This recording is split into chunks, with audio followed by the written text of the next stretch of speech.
Hola, ahora veamos brevemente cómo introducir la economía abierta en nuestro modelo y básicamente cómo lo introducimos en la demanda agregada, ¿no es cierto? Fundamentalmente, entonces, en el fondo, lo que vamos a ver es cómo introducir la economía internacional o el hecho de que la economía sea abierta en la demanda agregada, por así decirlo, en nuestra famosa ISLM, ¿no es cierto? En el Islam. Ahí es donde queremos meter esto, ¿no? Siempre tenemos nuestra LM y nuestra IS. ¿Cómo lo metemos ahí adentro? ¿Cómo entra? Y bueno, tiene como dos partes, ¿no es cierto? Como uno se podría imaginar, en el fondo uno tiene que pensar en cómo afecta a la IS y cómo afecta a la LM, ¿no es cierto? Entonces partamos por la IS, que es como la más sencilla, si ustedes quieren, lo más, que tiene mucho más que ver con lo que estábamos viendo al final de la clase del segmento anterior eh, con, eh, con el tipo de cambio real. ¿Ya? Entonces, básicamente, recordemos cómo uno formulaba una IS. Entonces uno decía una IS es una cosa como esta. Entonces uno decía C más I más G, ¿no? Y uno le metía las distintas fórmulas, ¿no es cierto? Digamos, las distintas ecuaciones que describían el comportamiento, la del consumo, la de la inversión, el gasto si era anticíclico, ¿se acuerdan? Si uno podía meterlo. Bueno, lo que uno tiene que reconocer cuando tiene una economía abierta es que esto va a tener además un más X menos M, usualmente se usa, ¿no? O IM a veces. Que en el fondo uno tiene la balanza comercial y de servicios también, ¿no? ¿Cierto? En el fondo uno tiene la balanza comercial metida dentro de eso porque en el fondo lo que uno está constatando es que una parte de la demanda por nuestros bienes producidos localmente por supuesto, demandada desde afuera, ¿no? Y por otro lado, que parte de la demanda local de consumo, inversión del gasto, en realidad se demanda hacia afuera. Entonces, en el fondo, las importaciones como que le quitan impacto local a la demanda interna, ¿no? La demanda interna, una parte se va a la importación. Imagínense ustedes, por ejemplo, que toda la inversión fuera cosas importadas. Entonces, claro, tiene menos efecto la inversión sobre el proceso multiplicador interno. Pero también las exportaciones aumentan la demanda por nuestro producto. Entonces, obviamente, el efecto neto sobre la demanda y por ende el efecto neto sobre el producto es el efecto neto de digamos, exportaciones menos importaciones de bienes y servicios, ¿no? Y entonces, básicamente, si uno recuerda más o menos cómo era lo que estábamos, la manera en que estábamos formulando esto, decíamos, ¿no? Que usualmente representábamos esto con una función de consumo keynesiana, ¿no? Poníamos acá un H0, perdón, siempre me equivoco ahí, menos H1 tasa de interés, ¿no es cierto? Que es lo que nosotros hacíamos en la keynesiana. Y acá podemos colocarle un G barra para no molestar, para no introducir demasiadas ecuaciones. Esa es nuestra ecuación típica. Bueno, ahora tenemos que introducir alguna forma para las exportaciones. Y un poco en el espíritu de lo que estábamos discutiendo en la clase pasada, una buena manera de hacerlo es asumir que las exportaciones van a ser función del tipo de cambio real y también van a ser función de cómo está la economía internacional. El I asterisco es cómo está el PIB, pero del mundo, ¿no? Cómo está el PIB de nuestros socios comerciales, ¿no? Donde obviamente si el PIB está mejor allá, ellos van a comprar más cosas nuestras. Si la economía global está bien, compran más, así que el efecto de Y asterisco sobre X es positivo. Y por supuesto que el efecto del tipo de cambio real también es positivo. Mientras el tipo de cambio real esté más devaluado, nuestras empresas van a ser más competitivas y vamos a exportar más, ¿no? Y por otro lado, lo que tengo son las importaciones. Aquí para ser consistente ¿no es cierto? Vamos a colocar los colores que corresponde. Este es simplemente el TOC del profe, ¿no? Menos importaciones, que también, como dijimos, son función del tipo de cambio real, pero en este caso con el signo opuesto, ¿no es cierto? Y las importaciones van a ser función de la economía local. O sea, mientras más dinámica, más crecimiento local hay, voy a, además de demandar más consumo, más inversión, más gasto, voy a demandar más importaciones también. Entonces esos son los dos efectos. Entonces hay un efecto de tipo de cambio real que entra dentro de las exportaciones y dentro de las importaciones, y un efecto, digamos, del dinamismo de la economía internacional para demandar bienes locales, o del dinamismo de la economía local para generar un incentivo para importar. Y bueno, y uno puede formular una manera simple de escribir esto. Podría ser que uno dice más, ¿no es cierto?, x0, en realidad el x0 está de mal, la verdad. Le sumemos bueno, ya, x0 más x1 por e, donde e por si acaso va a ser esto, ¿no? Va a ser el tipo de cambio real, ¿no es cierto?, más x2 por y asterisco, ¿no? Y por supuesto que podemos escribir una versión lineal menos m0 más, ¿no?, más m0 por e. ¿Por qué? Porque el efecto es negativo, ¿no es cierto?, pero está restado acá, ¿de acuerdo? Y menos m1i, ¿no? Y ahí va y entonces ahí tenemos, en el fondo tenemos la ecuación completa, esta super mega IS, si ustedes quieren, ¿no? Esta super mega IS con todos los efectos, ¿eh? Ojo que aquí el efecto multiplicador cambia un poquito, porque fíjense lo siguiente. Yo tengo que darme cuenta de que tengo el típico efecto multiplicador a través de la propensión marginal a consumir, ¿no es cierto? Ojo que podría tener uno en el gasto fiscal, ¿no?, si es que tuviera un gasto fiscal anticíclico, ¿se acuerdan?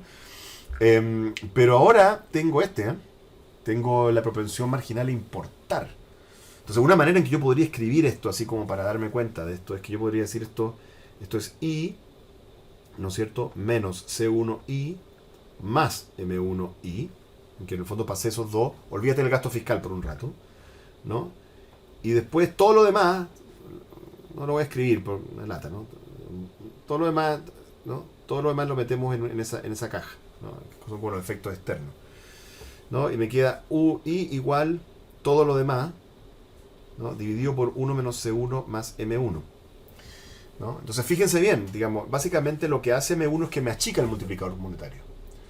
¿Y por qué me achica el multiplicador monetario? Bueno, obvio, porque ese efecto circular de la renta, que era que cuando yo genero un tipo de demanda exógena, por ejemplo gasto fiscal o consumo autónomo, eso me genera ingreso en agentes privados, que a su vez genera más demanda.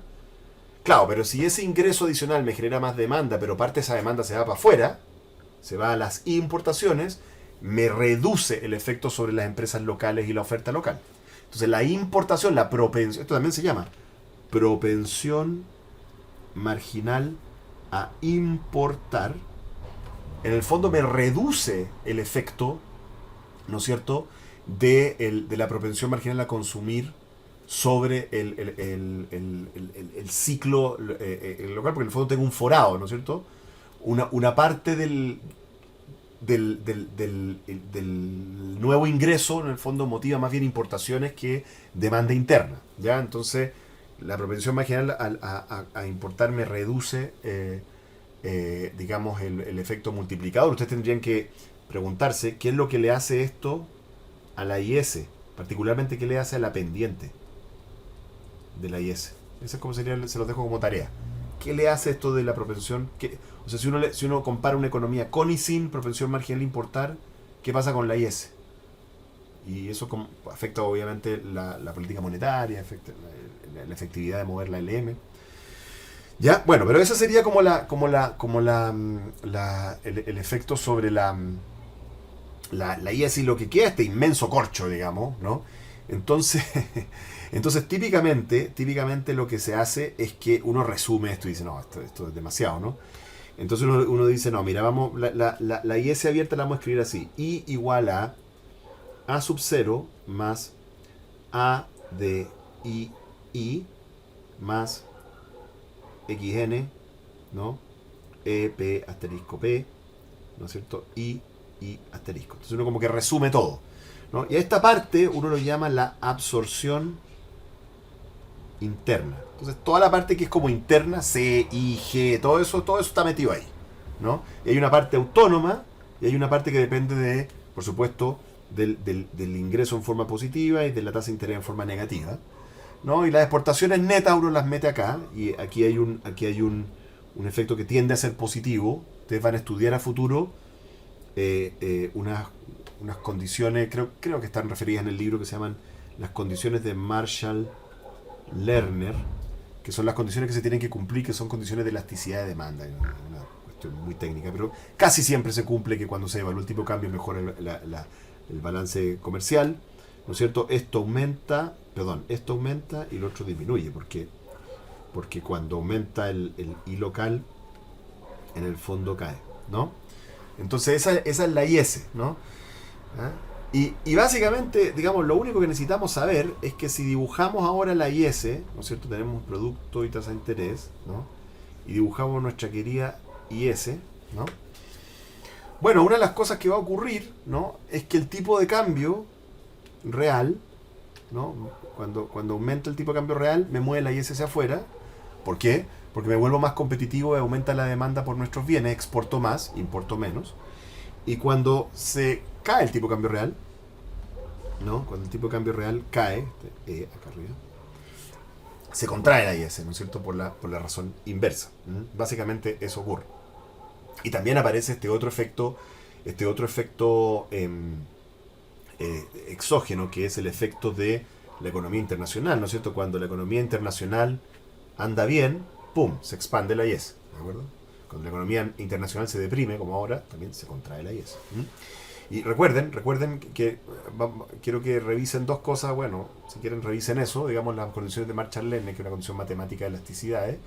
Pero más importante que eso, quiero que revisen cuál es el efecto de el multiplicador, la propensión marginal a importar sobre la pendiente de la IS, ¿no? Que eso, comparando una economía con o sin importaciones, ¿no? Porque la IS también puede cambiar de pendiente, ¿ya? Así que esa va, pero esta es la parte que me interesa. La parte que me interesa fundamentalmente es esta, ¿no? Es que el tipo de cambio real va a mover la IS hacia adelante y hacia atrás, ¿ya? Entonces, ese es el efecto que tiene el tipo de cambio sobre la IS. Ahora veamos cómo afecta la LM. Y para ver cómo afecta la LM, tenemos que hablar de una cosa que es el arbitraje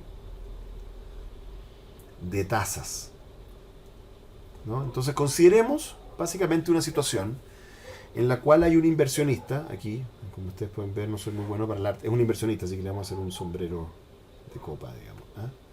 Y un bastón, ¿ya? Entonces hay un inversionista en Estados Unidos, ¿ya?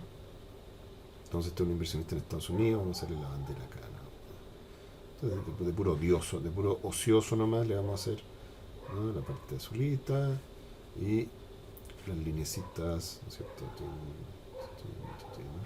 Y linecitas blancas, listo. Estados Unidos. ¿Cómo está la banderita? Perfecto. Entonces ahí hay un inversionista en Estados Unidos. Y vamos a suponer que ese inversionista tiene $1. ¿Ya? Entonces ese inversionista tiene las siguientes opciones.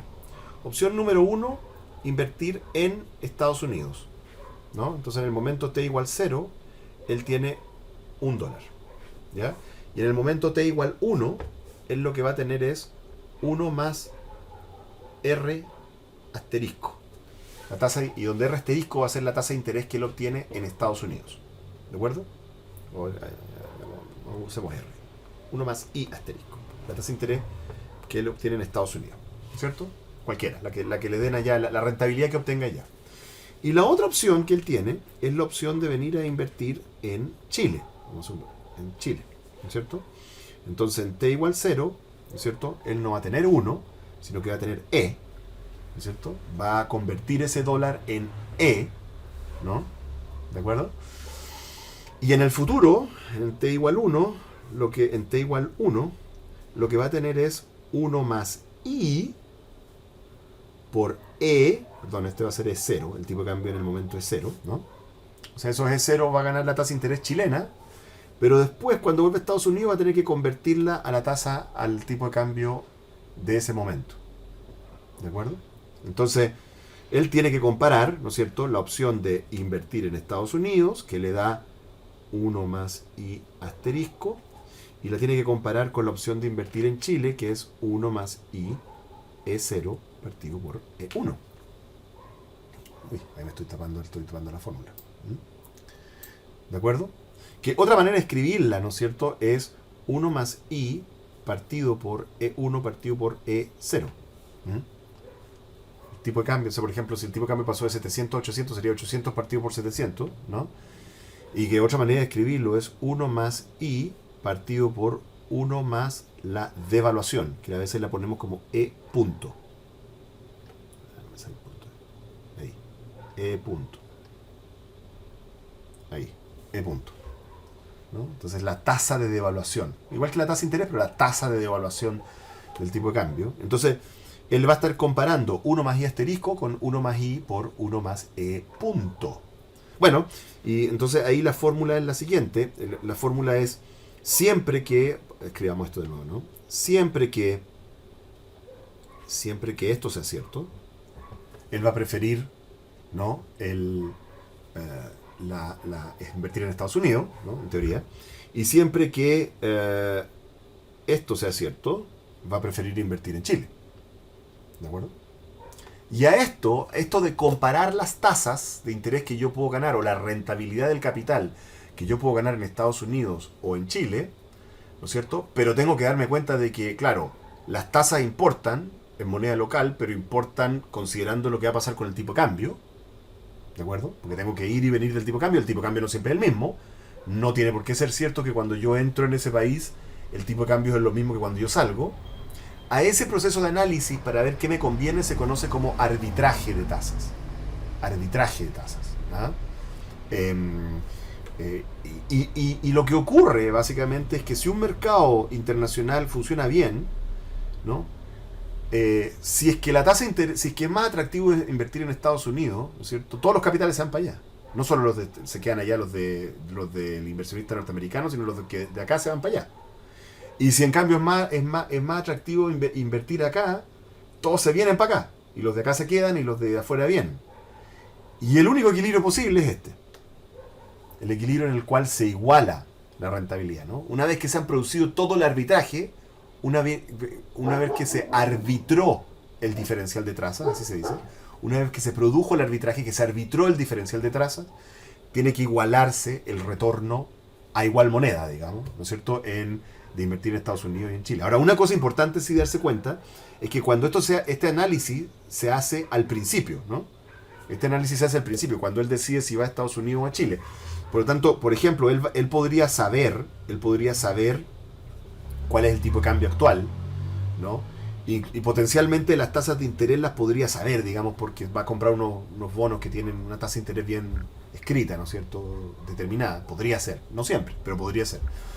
Pero lo que no va a saber es esto, no va a saber el tipo de cambio al cual él sale. Entonces, en el fondo, ese tipo de cambio, esa devaluación es una devaluación esperada, no es una devaluación segura, y por lo tanto la fórmula en realidad es algo así como esto: 1 más I asterisco igual a 1 más I partido por 1 más esperanza de devaluación, la expectativa de devaluación, ¿no? Eso es lo que se está arbitrando, ¿no? Esa es la condición de equilibrio para que no se muevan más flujos, ¿no?, para que no se vayan para allá ni se vengan para acá, ¿no?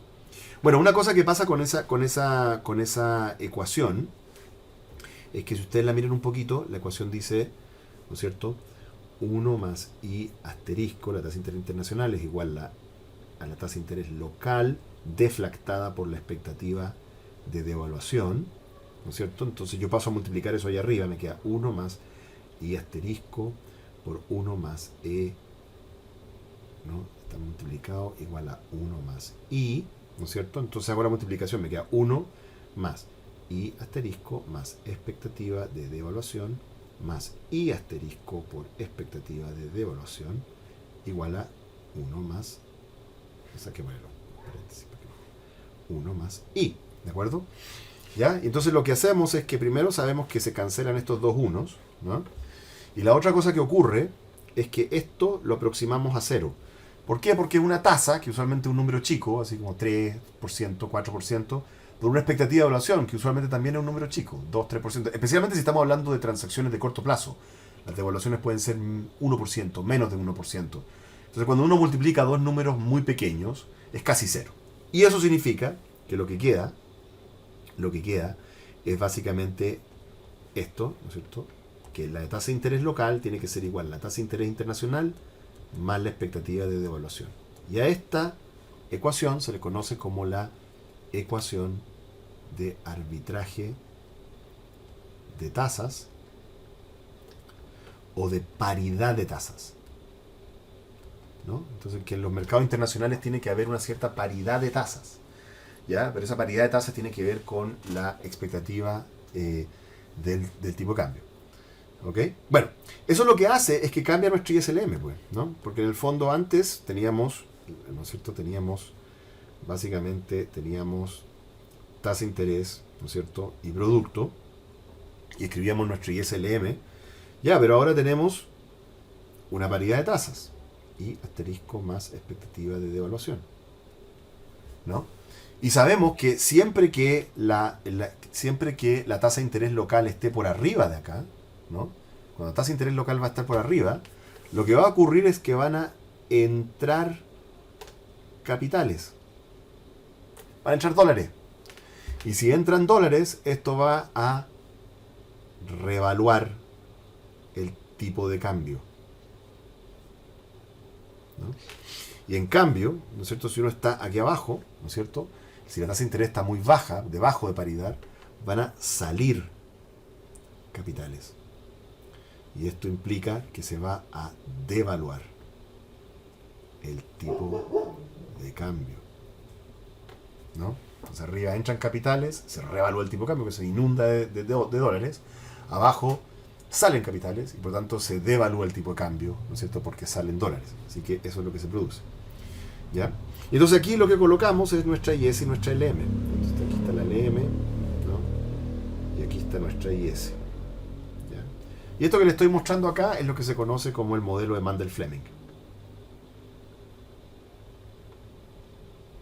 ¿no? Que era básicamente un modelo de cómo cambiaba la demanda, el modelo de demanda agregada cuando había una economía abierta, ¿no? Y tienes que recordar además que lo otro importante acordarse es que la IS acá es función del tipo de cambio real, ¿no?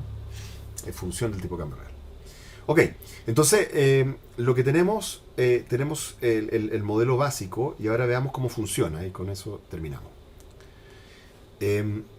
Básicamente hay dos maneras en que funciona el modelo de Mandel-Fleming que dependen de cuál es el régimen cambiario, ¿no? Lo normal en la economía moderna es que los tipos de cambio son flexibles. O sea, básicamente que a veces se dice flex, ¿no? Así se llama, ¿no? Los tipos de cambio son flexibles, que básicamente el Banco Central deja que el tipo de cambio se mueva para donde sea, excepto en situaciones de emergencia. Esto, ojo, que no siempre es cierto. Si ustedes miran en la historia, muchas veces se ha fijado el tipo de cambio. Vamos a ver que cambian las cosas cuando se fija el tipo de cambio. Cuando el tipo de cambio es flexible, el modelo es básicamente este. Tengo paridad de tasas, tengo mi LM y tengo mi IS, que es función, ¿no es cierto?, del tipo de cambio real, ¿no? Entonces supongamos que estoy en un modelo, en una economía con tipo de cambio abierta, con tipo de cambio flexible, y lo que se produce es, vamos a decir, un aumento del gasto fiscal, delta más G barra, ¿no? Bueno, como ustedes saben, si se aumenta el gasto fiscal, la IS se desplaza hacia afuera, ¿no? Ese es un aumento del gasto fiscal, ¿de acuerdo? Entonces, si aumenta el gasto fiscal, esto implica que la tasa de interés local sube por arriba de la paridad. Si sube por arriba de la paridad, eso implica que entran capitales al país. Si entran capitales al país, se inunda el mercado de divisas locales, ¿no es cierto? Y como el tipo de cambio es flexible, el tipo de cambio se aprecia, ¿no? se aprecia, o sea, se valoriza la moneda local, como el tipo de cambio se aprecia, ¿no es cierto?, caen las exportaciones y suben las importaciones, ¿no? Y por lo tanto lo que ocurre es que se devuelve la IS. ¿Y hasta cuándo se devuelve? Hasta que desaparece la diferencia con la tasa de paridad. O sea, todo ese efecto, ¿no es cierto? Entonces, expando el gasto fiscal y el tipo de cambio se revalúa y me devuelve para atrás, ¿ya? Esto nos genera una de las grandes conclusiones de Mandel-Fleming, y es que el gasto fiscal es poco efectivo, ¿no?, para regular la demanda agregada con tipo de cambio flexible. Si ustedes lo hicieran al revés, si ustedes hicieran el ejercicio al revés con una contracción fiscal que baja la tasa de interés, ocurriría lo mismo. Baja la tasa de interés por debajo de paridad, salen capitales, el tipo de cambio se devalúa y la IS se expande como resultado de la expansión de las exportaciones. Entonces, como que automáticamente se te desarma. En el fondo, la balanza comercial vía el tipo de cambio real te desarma lo que ocurrió con el gasto fiscal. ¿Ok? En cambio, supongamos que estamos en esa misma economía, ¿no? Tengo paridad, ya no voy a describir todo, ¿no? LM, IS, ¿no es cierto? Ahora supongamos que hay un aumento en H barra, o sea, una expansión de la política monetaria, ¿no es cierto? Una expansión de la política monetaria, como ustedes saben, expande la LM, ¿no? Este es un aumento de H. Una expansión de la política monetaria implica, ¿no es cierto?, que la tasa de interés cae por debajo de paridad. Si la tasa de interés cae por debajo de paridad, esto implica que salen capitales. Si salen capitales, esto implica que se devalúa el tipo de cambio. Y si devalúa el tipo de cambio, ¿no es cierto?, mejora la balanza comercial. ¿Y qué es lo que está ocurriendo? Básicamente, se está expandiendo la IS. Entonces, básicamente la trayectoria que sigue la economía es que hace algo como así, ¿no? En la medida en que la tasa de interés está baja, se devalúa el tipo de cambio y se expande. Entonces, al revés de lo que ocurría con el gasto fiscal, se valida completamente, ¿no es cierto?, lo que ocurrió con la política monetaria, ¿no es cierto? Va validando, expande el efecto, ¿no es cierto? Es más efectiva aún, y ocurre la gran conclusión de que la política monetaria es muy efectiva a la hora de regular la demanda agregada, moverla para adelante o para atrás, bajo tipo de cambio flexible, ¿no? Y hagan el ejercicio al revés. ¿Qué es lo que pasaría si uno hace una contracción monetaria, baja la tasa de interés por debajo de paridad, entran capitales, ¿no?, se revalúa el tipo de cambio, se contrae la IS y valida el efecto de contracción de la LM? ¿Ok? Ese es exactamente el funcionamiento. Y ahora, para terminar, hagamos el caso de la otra política monetaria que Chile no la tiene. Supongamos con tipo de cambio fijo, ¿no? Entonces, con tipo de cambio fijo la cosa funciona así. Hagamos política monetaria primero. Entonces tengo paridad, tengo LM, tengo IS. Entonces hagamos una política monetaria contractiva, hagamos esta vez, ¿no es cierto? Entonces hacemos una política monetaria contractiva, política monetaria contractiva, contraigo H, como ustedes saben, eso lo que hace es contraer la LM, esta es la ¿no?, el L', si ustedes quieren, esta es una contracción de H, ¿no? La contracción de H sube la tasa de interés por sobre paridad, ¿de acuerdo? Entran capitales, pero ahora no se puede mover el tipo de cambio, porque el tipo de cambio está fijo. Ahora, ¿Cómo fija el tipo de cambio el Banco Central? Bueno, de una manera muy simple. Lo que hace el Banco Central para fijar el tipo de cambio es que le dice al mercado: yo te voy a comprar o te voy a vender todo lo que tú quieras a este precio. Esa es la única manera de fijarlo. Si tú lo que quieras, este es el precio. Y por lo tanto no puede haber nadie que venda a un precio mayor o menor, porque el Banco Central siempre compra o vende todo el tipo de cambio a ese precio, ¿no? Entonces esos capitales que entran, que normalmente lo que harían serían apreciar el tipo de cambio, ¿no es cierto? Van, ¿no es cierto? Van al Banco Central y le venden dólares al Banco Central a cambio de pesos, ¿no es cierto? Aquí me acabo de dar cuenta que aquí esto está mal, porque esto era negativo. Esto era negativo, ¿ya? Y por lo tanto, como le venden dólares, el Banco Central les compra los dólares y les da pesos. Eso significa que aumenta H. Y por lo tanto lo que ocurre es que se devuelve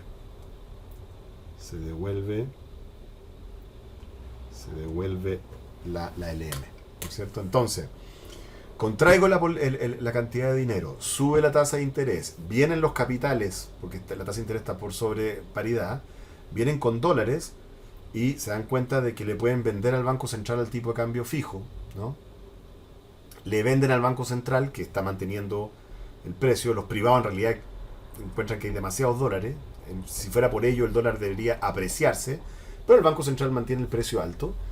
Los inversionistas internacionales vienen y le venden los dólares al Banco Central a cambio de pesos, porque quieren invertir en la economía chilena para ganar esas tasas rentables por sobre paridad.